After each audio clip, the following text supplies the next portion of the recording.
तो अंकल जी आप कुछ बताइए, ये जो आप लोगों ने सेटअप किया है इसके पीछे जो फंडिंग आ रही है, जो आप ये सेवा कर रहे हैं, ये फंडिंग कहाँ से आ रही है? ये सिखों में ना ये फंडिंग वाला वर्ड नहीं होता। अच्छा, एक बात समझिए, हमारा तो सिंपल सा सिस्टम होता है, जहाँ 4 सिख इकट्ठे हो गए ना, वो 50-50 रुपए मिलाएंगे तो 200 इकट्ठे हो जाएंगे। हमारी फंडिंग के सिस्टम नहीं होते जी। We are not depend.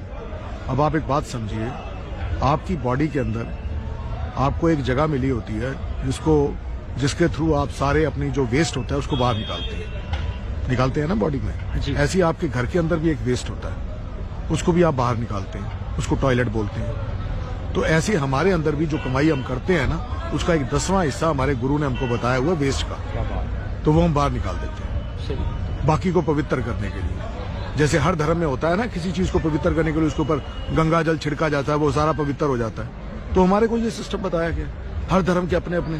Muslims में ज़कात होती है, इसमें ये सिस्टम है। बस ये बात है समझने वाली। बाकी ऐसा है, हम लोग एहसान फरामोश हैं। हम 52 साल की उम्र है मेरी, उसमें हम सारी जिंदगी किसानों का खाता आए हैं, हमेशा खाया ही है ना।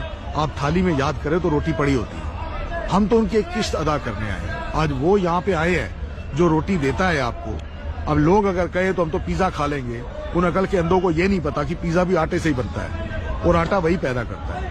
और दूसरी बात जो समझने वाली है, 1 एकड़ जमीन के ऊपर 8,000 रुपए का किसान खर्चा करता है, तब उसको 20 किलो अनाज मिलता है। उस 20 किलो अनाज को वो 2,000 रुपए बेचता है। 2,000 रुपए बेचने के बाद उसको 40,000 रुपए मिलते हैं। 6 महीने की फसल के बाद 8,000 रुपए वो माइनस करता है। 32,000 को जो आप 6 महीने में डिवाइड करते हैं तो 6,000 रुपए बनता है।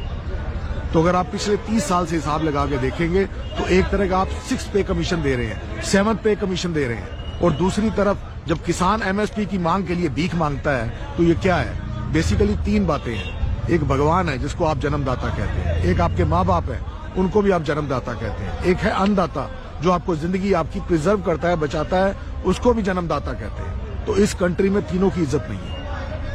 माँ बाप के लिए जिस दुनिया में 33 करोड़ देवताओं का शहर कहा जाता है, वहां पे वृद्ध आश्रम बनते हैं, ओल्ड होमेज बनते हैं। वही माँ बाप जो बच्चे होते हैं अपने माँ बाप को वृद्ध में रख के आते हैं, ओल्ड होमेज में रख के आते हैं। ना हम वहां जवाबदेही देते हैं, ना भगवान के आगे हमारा सिस्टम ये होता है तू ये दे दे, तू वो दे दे। और यही किसान के साथ पोजीशन है हमारी। ये उससे उम्मीद तो सब कुछ कर रहे हैं। एंटरप्रेन्योर एमआरपी को लगा सकता है, और जो एमएसपी लगाने वाली बात है, आप उसका डिफरेंस देखिए। एक चीज को आप खरीदते हैं औने पौने में और बेचना चाहते हैं सोने में। बात को समझिए, खरीदना चाहते हैं औने पौने में और बेचना चाहते हैं सोने में। तो उसके लिए आप एक बात समझिए, जब आप बार बार कहते हैं सबका विकास सबका साथ, तो सबसे पहली बात किसान से शुरू होती है।